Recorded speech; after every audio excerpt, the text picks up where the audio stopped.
No, it wasn't our first photo shoot, but it was probably the most high-end photo shoot. Yeah, it was definitely, and it was an introduction to the US extravaganza, which it is an extravaganza compared to the Australian market. The Australian market is much more low-key. There's not as much, there's not as many people, there's not as much business, and you come over here and suddenly there's a guy actually running lights as well as a guy running cameras. You know, like there's different things. And I was busting out all the moves, you know, but no, I'm just kidding. I felt really uncomfortable. Yeah. Me, that's me. Yeah. I don't know. Well, judging by the work he's done before, it was pretty intimidating, I guess. Intimidating, like, yeah. So, but now we're cool. Now we're fine. Well, because Robert and us are friends. So, but when you get started and you first move up to LA, everything is intimidating. I remember our first meeting with a partner of Robert's, Dave Weideman, and you walk in and he's got gold records behind his desk at the Guitar Center in Hollywood, and I was scared to death. You feel it takes a while to acclimate, and still, Tom Morello is the guitarist from Rage Against the Machine, and we played with his side project Street Sweeper Social Club a few days ago, and for me personally, I've met people who I admired in the few years that we've been over here doing this, but Tom Morello was a major hero of mine, and I was really nervous. And I think once you stop getting nervous, you can't, I don't know, maybe that's when things change. What did I say? Yeah, but remember when you met him on the plane? And then I interviewed him. I actually interviewed. Yeah. When I met him once on a plane on the way to when we did Oprah Winfrey, because the free hugs thing was so popular. He was on the flight over to Chicago.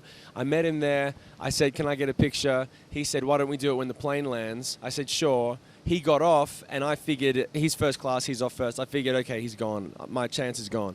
And he waited. He waited until I was off the plane, and he took a picture with me. And it was a good thing for me personally, because I was like, all right, that's how you treat your fans. Like for every single person counts. Another piece of advice that was given to us from Dave Weideman, who was Robert's partner, was when they asked him, how do you expect to build Guitar Center into what you want it to become 20 years ago? He said, one person at a time. And that's the same way you build a fan base of a band. It's the same way you really build anything. It's one piece at a time. And for us, as with music, you build it one person at a time. So have you had that experience of it? That happens consistently. Yeah, but that's I wouldn't call it zealous. I call it enthusiasm. I was the same.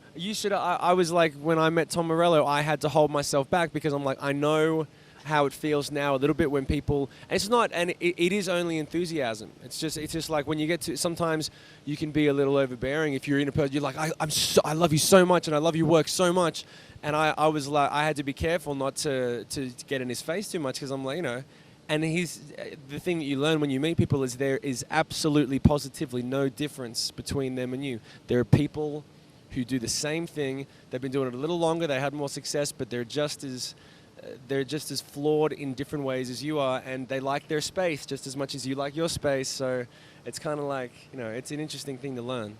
When we first started to tour the US on our last album, we go out after the show and sign merchandise and sign autographs and all that sort of stuff. And people started getting tattoos of like lyrics of ours, and also like we'd sign people's skin and then they'd get that tattooed. And like I think for all of us that was really full on. It was like, was a really benchmark. Like that's permanent, like it's a tattoo. And tattoos. Yeah, not a single one of us have a single tattoo. Which I think we're literally the only rock band that doesn't have tattoos. Yeah, So we're actually gonna make a. We're gonna be like we're gonna set a new trend, like the rock band that doesn't have tattoos. Because it was serendipitous. I mean, it's just that none of us have any real balls, but now it's actually setting us apart.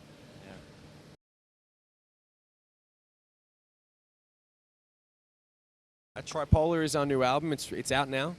You're Going Down is in the top 10 at the moment, and it debuted at number 31 on the Billboard charts, which was huge.